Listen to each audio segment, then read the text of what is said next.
नमस्कार। आज की कहानी का शीर्षक है प्रेत योनि से मुक्ति। ये कहानी भविष्य पुराण से ली गई है। दक्षारण देश के पश्चिम भाग में एक बहुत बड़ा रेगिस्तान था। कोई पेड़ पौधा न होने के कारण भूमि हमेशा तपती रहती थी।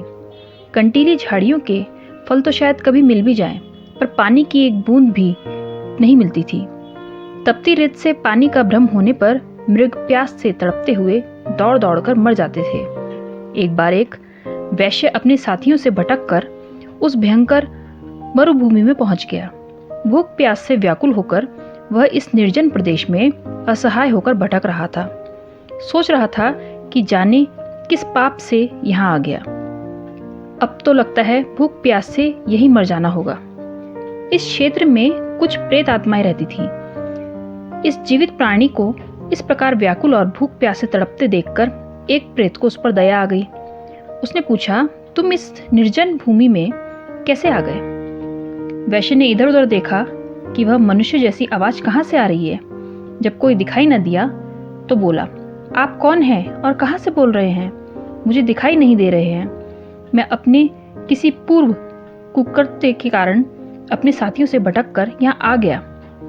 अब लगता है कि मेरे जीवन का अंत यही होगा। भूख प्यास से मेरे प्राण निकले जा रहे हैं, कोई उपाय नहीं दिख रहा है। प्रेत बोला, घबराओ मत। मैंने अपने पूर्व जन्म में मनुष्य का जीवन केवल अपने स्वार्थ के लिए जिया। कभी किसी पर उपकार नहीं किया, न भूखे को अन्न दिया, न प्यासे को पानी, न ही कोई पुण्य कार्य किया।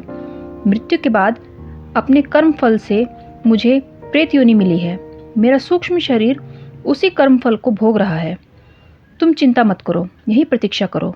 थोड़ी देर बाद एक पुण्य आत्मा प्रेत आकर तुम्हें अन्न जल देगा, फिर तुम अपने अभिष्ट स्थान चले जाना। वह प्रेतों के बीच में है। यह सोचकर वैश्य को बड़ा डर लगा, पर थोड़ा आश्वासन पाकर उसे अपने जीवन की आशा मिली। प्रेत की बात सुनकर वह शांत स्वभाव से बैठ गया। थोड़ी देर बाद उसने देखा कि एक कटोरे में जल और थाली में भोजन उसके सामने रखा है। प्रेत बोला, भोजन करो, जल पियो और संतुष्ट हो जाओ। अब हम लोग भी खाना खा रहे हैं।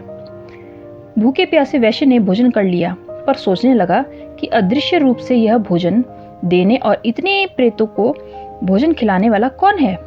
उसे बड़ा आश्चर्य हुआ। संतुष्ट होकर उसने कहा, इस निर्जन मरुभूमि में अदृश्य रूप से मेरे जीवनदाता आप कौन हैं?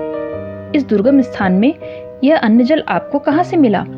और एक एक ग्रास लेकर आप सब कैसे संतुष्ट हो गए?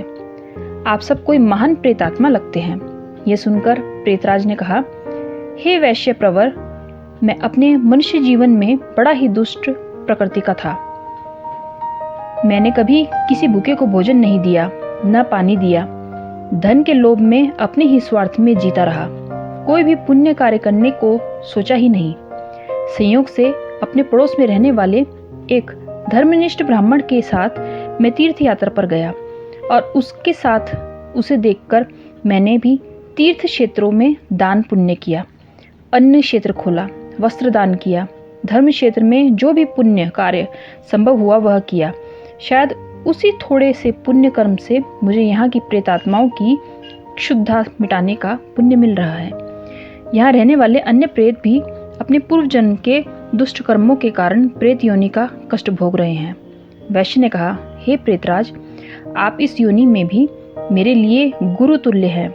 मैं अब जाकर अपना शेष जीवन दान पुण्य करने में, परोपकार में बिताऊंगा।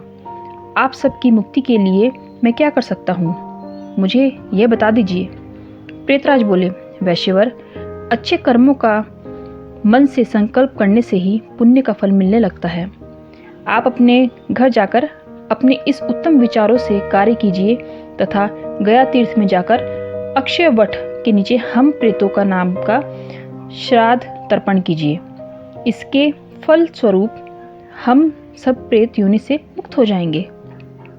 वैश्य ने सोचा, जिस प्रेतात्मा ने प्रेत योनि में भी मेरे जीवन की रक्षा कर एक प्रकार से मुझे पुनर्जीवित करा है, मैं उसकी तथा उसकी समस्त प्रेतात्माओं की मुक्ति के लिए पुण्य कार्य कर अपना पुण्य उन्हें श्राद्ध में अर्पित कर उनकी मुक्ति का प्रयास करूंगा।